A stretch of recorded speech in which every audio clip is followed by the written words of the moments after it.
Assalamualaikum warahmatullahi wabarakatuh. Perkenalkan, kami dari kelompok 15 yang akan mempresentasikan proposal penelitian kami yang berjudul Analisis Uji Nyala Biogas dari Variasi Sampah Organik. Sebelumnya, perkenalkan dosen pembimbing kita yaitu Dr. Muhammad Mujibur Rahman, STMT PhD. Next. Sebelumnya, perkenalkan anggota kelompok kami, yaitu yang pertama ada Adrina Putrinada Alicia dengan D500220019. Lalu ada Novita Syahrul Ayu Lestari dengan D500220021. Lalu ada saya sendiri, yaitu Hadiah Senja Pralpita dengan D500220044. Selanjutnya, izin memberitahukan isi dari PowerPoint kami. Yang pertama yaitu ada judul, ada anggota kelompok, daftar isi, latar belakang, state of the art, rumusan masalah, hipotesis, tujuan penelitian, metode penelitian, lalu penutup.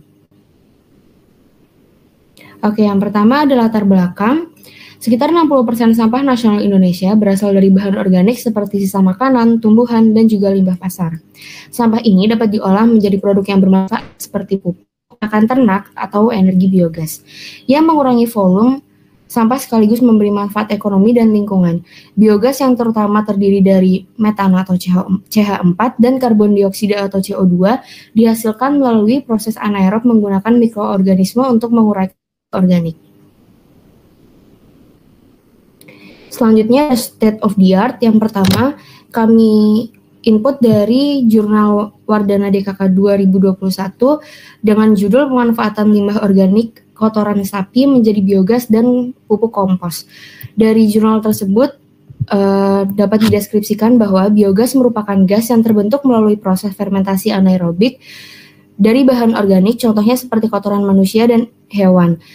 Lalu ada juga kotoran limbah rumah tangga dan juga sampah yang dapat terurai dari berbagai limbah organik lainnya dalam kondisi tanpa oksigen. Gas tersebut didominasi oleh metana dan karbon dioksida. Gas tersebut memiliki potensi penggunaan sebagai bahan bakar kendaraan dan juga pembangkit sawi. Selanjutnya ada jurnal internasional yang kami masukkan, yaitu ada dari Yosef et al. Dari tahun 2022 dengan judul Pengaruh Campuran Limbah Tahu dan Kotoran Sapi Terhadap Produksi Biogas. Jurnal tersebut berbunyi yaitu uji nyala biogas adalah metode yang efektif untuk mengevaluasi kualitas biogas berdasarkan karakteristik pembakarannya. Dari berbagai penelitian dapat disimpulkan bahwa beberapa parameter seperti komposisi, bahan baku, tekanan, temperatur, dan waktu fermentasi sangat mempengaruhi hasil uji nyala. Lalu di jurnal ketiga ada dari Philip et al. Dari tahun 2024 dengan judul Enhanced Biogas Production Using Anaerobic Co-Digestion of Animal Waste and Food Waste Review. Dari jurnal tersebut berbunyi sampah organik adalah sampah yang berasal dari makhluk hidup. Sampah jenis ini mudah terurai secara alami. Sampah menjadi permasalahan yang tidak akan selesai jika tidak dikelola dengan baik. Pertambahan jumlah penduduk yang pesat akan seiring dengan bertambahnya jumlah sampah domestik yang berasal dari aktivitas manusia. Sampah organik domestik yaitu sampah yang berasal dari aktivitas pemukiman, antara lain sisa makanan, daun, buah-buahan, dan juga sisa sayuran. Next. Selanjutnya ada rumusan masalah. Penelitian ini bertujuan untuk mengetahui dan menganalisis efektivitas pemanfaatan sampah organik melalui uji nyala biogas. Dari masalah pertama yaitu beberapa komposisi biogas optimal yang ditinjau dari warna nyala api, stabilitas nyala, dan lama waktu nyala. Untuk masalah 2 yaitu bagaimana pengaruh variasi komposisi campuran sampah organik terhadap kualitas nyala api biogas.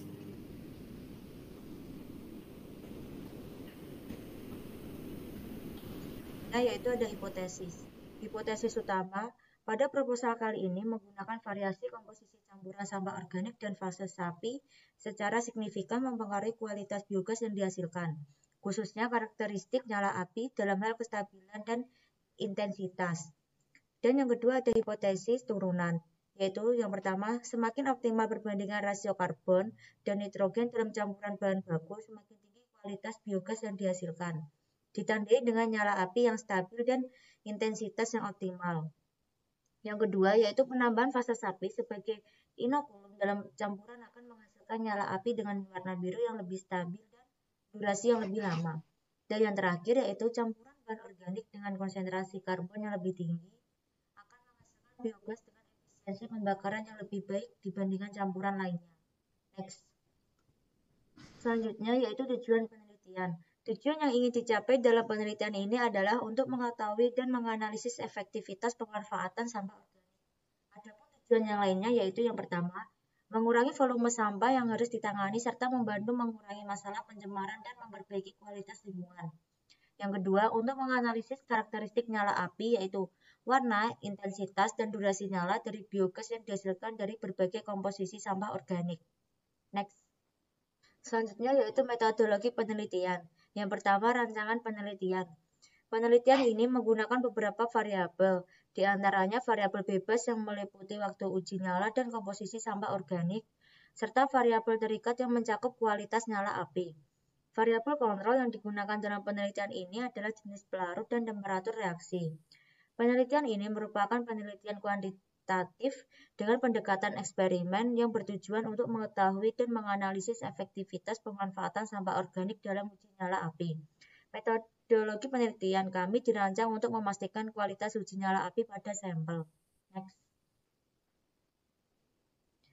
Selanjutnya yaitu ada alat dan bahan. Untuk alat sendiri yang digunakan dalam penelitian ini berupa seperangkat alat digester, pisau pencacah, baskom, timbangan analitik, pembakar bunser, gelas ukur 250 ml, batang pengadu, termometer, alat pengukur pH, dan manometer untuk mengukur tekanan gas, dan yang terakhir ada stopwatch.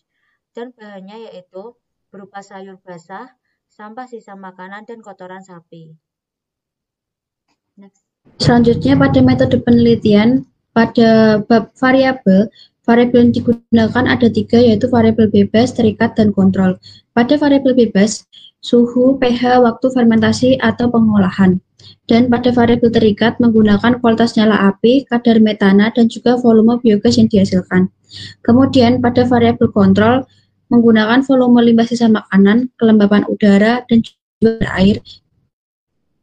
Selanjutnya ada pembuatan biogas.